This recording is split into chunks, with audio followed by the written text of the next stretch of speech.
Salut Alexandre. Comment il va mon petit charmeur de serpent là? Ça va. T'es hypnotisé ou ça va? Ah ouais, bah on est hypnotisés tous, et puis c'est vrai que bon, on va en parler. Les amis, bienvenue bonjour. à tous. Julien toujours Pour les fondamentaux et Alex côté technique. Bienvenue à tous, merci. Mettez-vous au chaud, installez-vous confortablement. On va vous raconter une belle histoire aujourd'hui. Et s'il vous plaît, surtout ceux qui viennent de Twitter, vous êtes nombreux, n'hésitez pas à vous abonner, la cloche, tout ça, ça nous aide à être mieux référencés et vous n'allez rien rater. Exactement. Alors, qu'est-ce qu'on va voir cette semaine? De quoi on parle Alors, il y a une petite surprise quand même, hein, mais on va en parler après. Donc, Bittrex, vite fait, parce que Bittrex. Oui, Bittrex, voilà. Ripple et Coinbase, ok, il se passe des choses aussi. On va vous expliquer, ça bouge pas mal. Chine, Russie. Il y a les mineurs qui arrivent maintenant en Russie, donc ça se déplace, les blocs se déplacent. Et Bitcoin, le gros drama autour de Bitcoin. Mais qu'est-ce qui se passe sur Bitcoin? Pourquoi il est malade? Il monte, il descend, non, il remonte, il redescend, il remonte.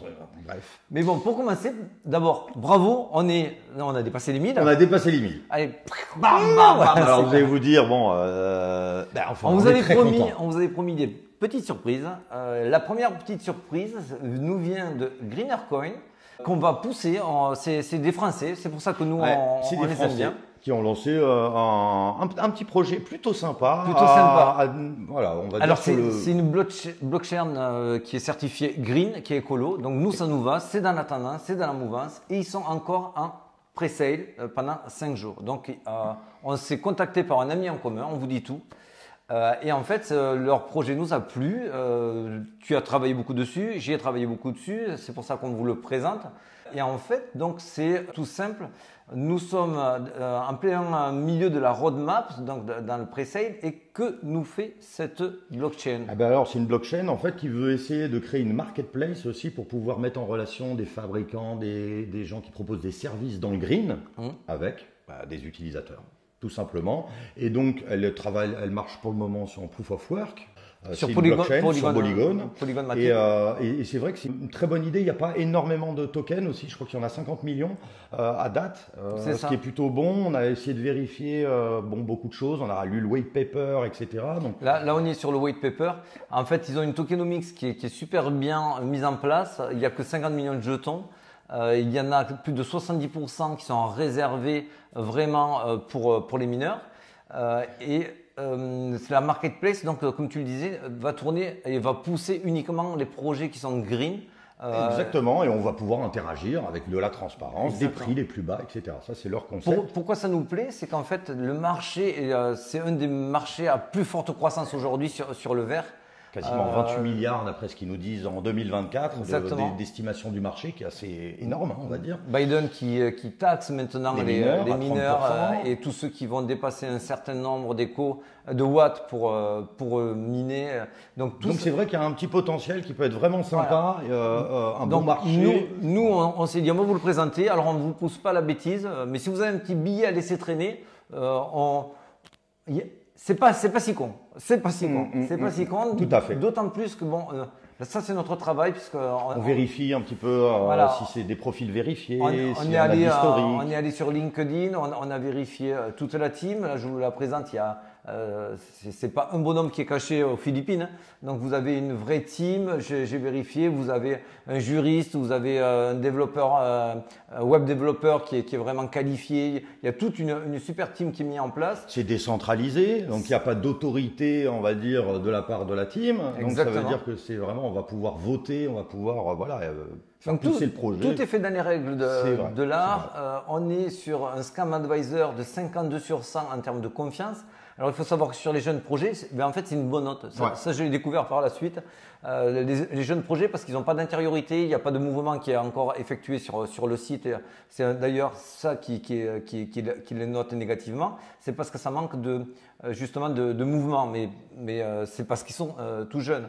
Et sur ICO Marks, qui lance en fait, qui donne des notes aussi quand on propose un projet, ils sont classés à 6,3 sur 10, ce qui est vraiment pas mal, d'après ce que nous disent ICO Marks, en disant que la preuve de l'équipe c'est 10 sur 10. on la voit, on sait qui c'est.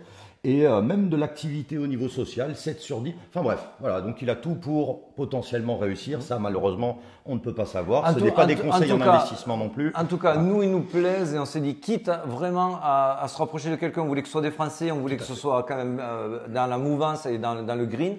Eux, ils sont certifiés green, c'est une belle blockchain, c'est une belle équipe. Donc bon, écoutez, ils ont tout notre soutien. Ils surfent un peu sur l'avenir, gaz à effet de serre, etc.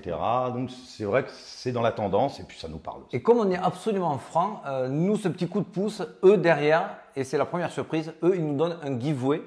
Donc on a 150 jetons en avance. Oui, monsieur, 150 jetons. Je l'ai pas dit. Et alors en fait, à partir du moment où vous aurez vu cette vidéo et quand elle sera publiée sur Twitter, il faudra retweeter la vidéo, il faudra partager la vidéo YouTube. Si vous faites ces deux actions-là, il y aura un tirage au sort. Alors vu qu'on n'est pas très nombreux, eh bien, vous avez beaucoup de chance en fait.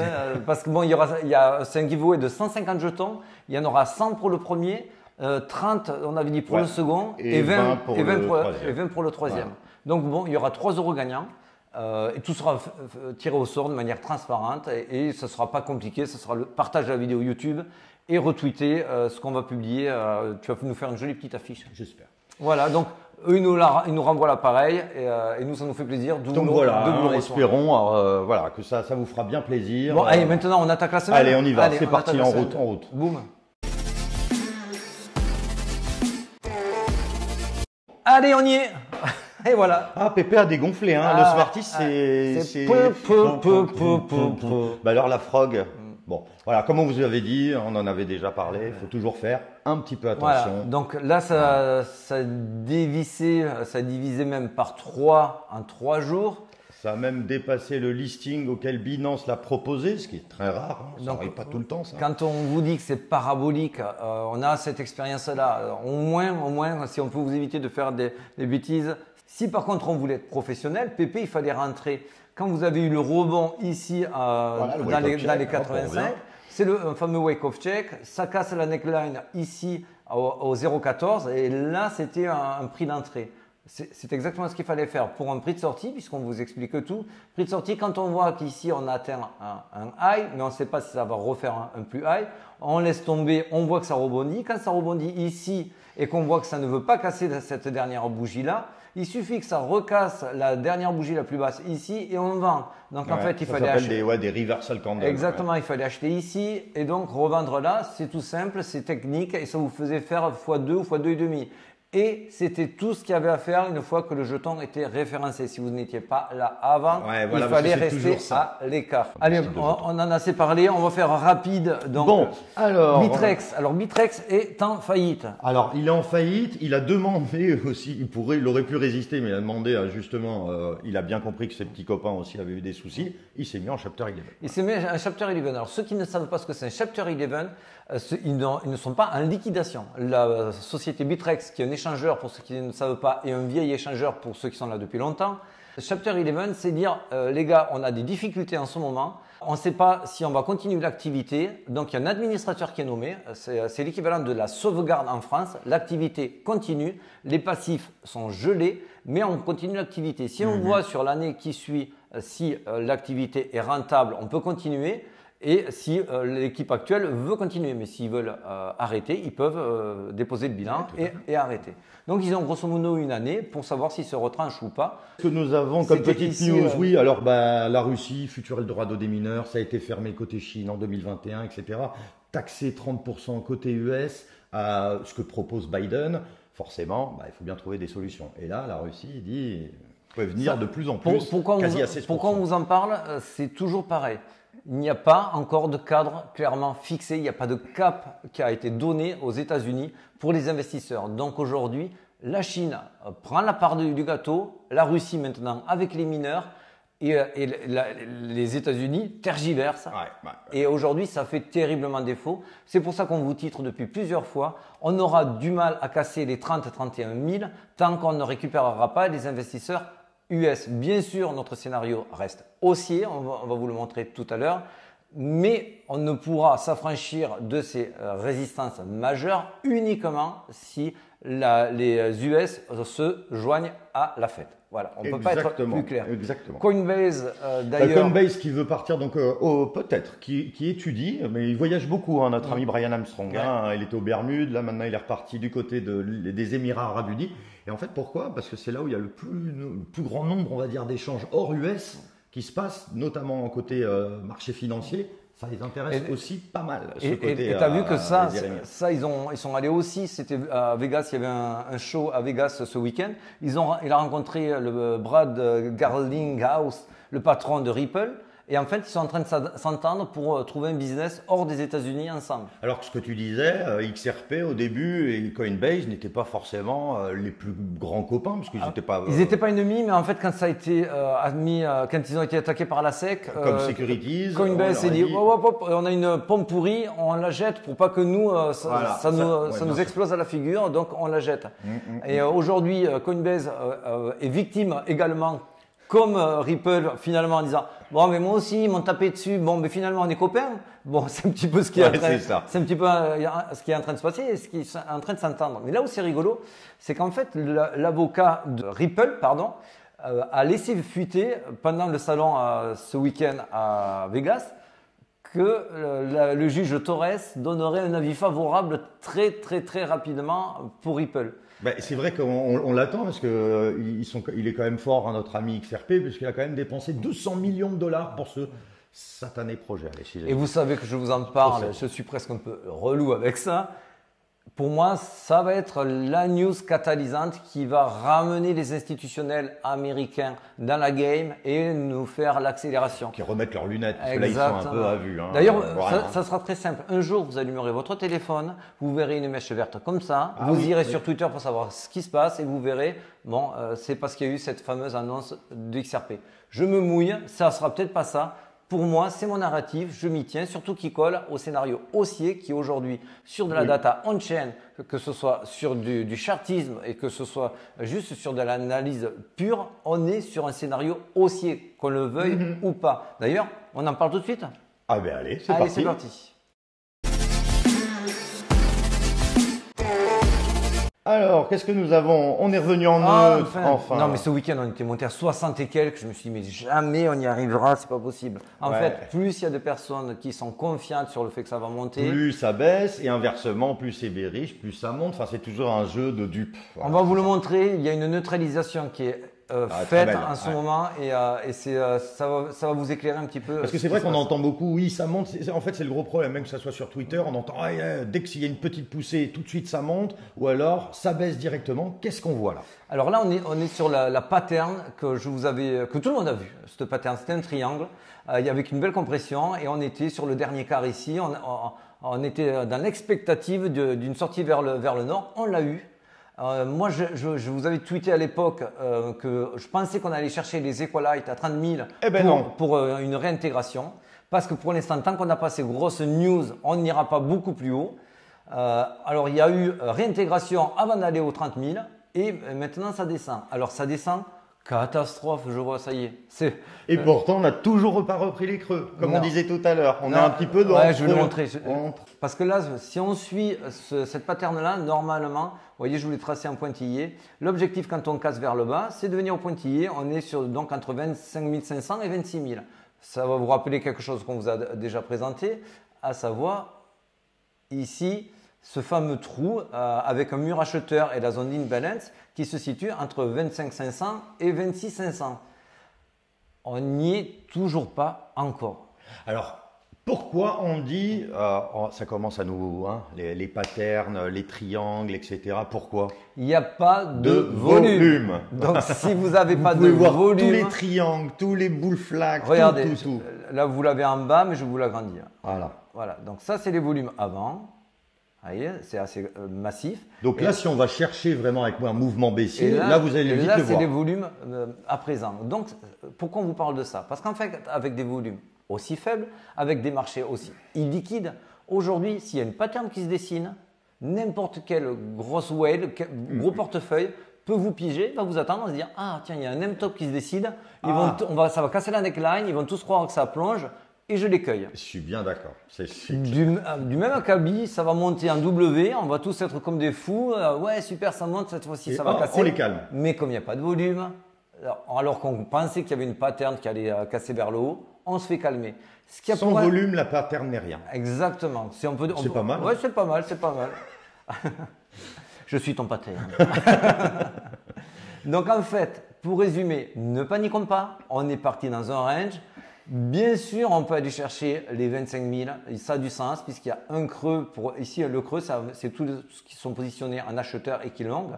On l'a ici, mais on n'est toujours pas allé les attaquer. Les 25 000, on aurait pu aller les attaquer ici. On n'y est pas allé, on aurait pu les attaquer ici. On se croyait tous morts, on pouvait y aller. Alors ici, je ne sais pas, c'était il n'y a pas si longtemps, c'était il y a 2 semaines, quand ça faisait que descendre comme ça. J'avais publié en disant calmez-vous, on est sur du 10%, il n'y a rien de grave. Don't panique. Et pourtant, tout le monde disait ouais, mais là, ça fait un M, ça va aller aux 25 000. On n'y est toujours pas allé. Ici, vous voyez, on fait des gros M. Normalement, on devrait y être depuis longtemps. On n'y est pas. Ici, on s'est arrêté à 27 000 et ça tient. Alors, je vous le dis, on peut y aller à 25 000, 26 000 à casser les creux. Ça serait même sain et naturel parce que, allez, on balaye, on prend la liquidité et on remonte. Ça serait sain. Ça aurait du sens, oui. Mais aujourd'hui, on en est incapable. Pourquoi? Parce qu'en fait, on est dans une fébrilité telle, je vous l'agrandis. Ça, c'est les fundings. Les fundings témoignent à chaque fois quand ça pump, les gens se mettent tous à longuer comme des malades, donc ça fait monter le prix des fundings. Quand ça baisse, et quand ça baisse, inversement, et ça les fait descendre. On a des grands 8, des grands 8, c'est ça. Oui, c'est ça. On a des grands 8, c'est assez rare que ce soit aussi stridé que ça, strié même, j'en perds mon vocabulaire. Ça montre à quel point le marché se neutralise. Dès que ça monte, tout le monde long, donc le marché ne peut pas faire gagner tout le monde. Donc ça baisse. Dès que ça baisse, tout le monde dit ça y est, c'est la catastrophe, tout le monde short. Le marché ne fait que se neutraliser. Ça vous hypnotise. On vous fait un petit peu de flûte et un coup on croit que ça monte, un coup on croit que ça baisse. Et c'est tout. Il n'y a pas de grandes news catalysantes dans un sens ou dans l'autre, parce que c'est vrai qu'on en a parlé tout à l'heure. Alors c'est des news, mais c'est pas Terra Luna, le crash. Enfin voilà, on n'est pas dans ces choses-là. En revanche, on va rester sur du concret. Le concret, aujourd'hui, il faut dézoomer, prendre du recul et voir ce qui s'est passé sur les autres périodes. Attention, même si là je vous présente des modèles, 3 modèles, ça suffit pas pour se donner un objectif. Ça va juste vous donner une indication pour appuyer votre théorie sur si c'est haussier ou pas. Mais sachez que nous, on redouble toujours avec d'autres choses, d'autres points et d'autres graphiques qu'on va vous montrer en suivant. Là, en l'occurrence, c'est pas de moi, c'est Stock Money Lizard. Et lui, il a repris le Bitcoin en 2 semaines, chaque bougie est 2 semaines, et il a appliqué le carré Bias. Le carré Bias, c'est pour donner le momentum. Voilà, baissier ou haussier. Quand c'est que il y a des gros changements, alors quand ça vire au rouge, c'est que ça passe bearish, et quand ça vire au vert, le nuage vert, c'est que ça passe bullish. T'as tes lunettes là? Ouais, je vais te le zoomer après. Mais là, pour faire rapide, sur le bull run 2011-2014, quand c'est passé en vert, vous voyez, il y a eu un gros pump. Ici, c'est pareil, quand c'est passé au vert, il y a eu un gros pump. Pareil, 2017-2021. Et là, 2022-2025. Donc là, on est juste sur la période où on est en train de changer de couleur. Alors, je vous l'ai agrandi, je vous l'ai mis ici. Et là, vous voyez, ici, là, c'est en train de passer au vert. Et donc, on est effectivement sur un momentum haussier. Alors, s'il y a derrière un Black Swan et qui relance, oui, ça malheureusement, on ne peut pas le deviner. Mais aujourd'hui, on est quand même sur des mouvements long terme haussiers. Mais je vous le redis, pas de panique. Regardez ici encore une fois. Oui, en gros, ce qu'on disait tout à l'heure, c'est qu'il y a eu des mêmes périodes que celles que l'on vit maintenant. Quand vous voyez une bougie rouge comme ça, c'est 15% de retracement. Là, on a eu 8% de retracement. Voilà, il n'y a pas mort d'homme. C'est sûr, ça fait mal parce que ça fait dévisser les âmes. Mais même ceux qui étaient en mai 2019, ça, ils y auront pensé aussi. Oui. Ils se sont dit, ah là là, mince. Regardez, une autre chose. Alors là, c'est le outflow sur le Bitcoin. Il y a beaucoup de Bitcoin qui sont sortis des exchanges pour aller sur du cold wallet et autres. Bon, alors il y en a une grosse partie, c'est Binance a annoncé que c'était eux, ils l'avaient déplacé de leur hot wallet pour le mettre sur cold wallet. Mais en tout cas, ils ne le laissent plus sur les exchanges et ce ne sont pas les seuls. Alors attention, on l'avait déjà dit, quand on enlève tout son argent du portefeuille, c'est parce qu'on n'a pas de dépenses à faire. Voilà. Donc si vous allez en soirée et que vous mettez plein de billets de 500 dans votre poche, c'est que vous espérez acheter quelques bouteilles. Oui, pas mal de bouteilles. Pas mal de bouteilles. Voilà. Mais si vous comptez ne rien dépenser, vous les gardez au chaud à la maison. Bon, là, s'ils veulent pas vendre leur bitcoin, ils ne les laissent pas sur les exchanges. Et bien, c'est ce qui est en train de se passer. Exactement. Ouais, tout à fait. Et on va finir avec ça pour faire court. Ça, c'est moi qui voulais tracer. Les carrés rouges sont les zones de capitulation. Sur les 3 derniers bull runs, donc ici c'était en 2015, ici c'était en 2019 et là c'était l'année dernière, donc octobre-novembre 2022. Après chaque capitulation, vous avez une trendline qui est cassée, je vous l'ai tracé, et derrière vous avez toujours un rallye, voire un bull run derrière qui s'enchaîne. On a une période que je vous ai tracé A, B, C, ça correspond à peu près à 1 année et demie. Et qui nous amènerait sur du mai-juillet 2025. Peut-être, si on est sur un classique, ça pourrait ressembler à cela. Mais là encore, et on voit quand même qu'il y a des petits retracements à chaque fois. C'est des mini-purges. À chaque fois, on la voit. Merci, c'est exactement ce que je veux dire. C'est que là, vous voyez, vous avez toutes ces petites bougies rouges. On est en monthly, à chaque bougie. Donc là, le monthly. Donc monthly, quand vous avez une bougie rouge comme ça, c'est 10-15%. Donc ça fait mal. Paniquons pas parce que vous en avez un 15-20%. Voilà. J'espère que j'ai été clair et pas trop long. Ou non. N'oubliez pas, il faudra partager et retweeter pour gagner vos petits giveaways. Ah oui. Faire plaisir à nos petits Français. Si vous avez un petit jeton, un petit billet à laisser traîner, vous êtes encore en pre-sale, vous avez le jeton qui est moins cher. Oui, tout à fait. Tout à fait. Et puis sur ce, on va se quitter. Et voilà. Écoute, à très vite. À très vite. À vendredi, les amis. Allez, ciao, ciao.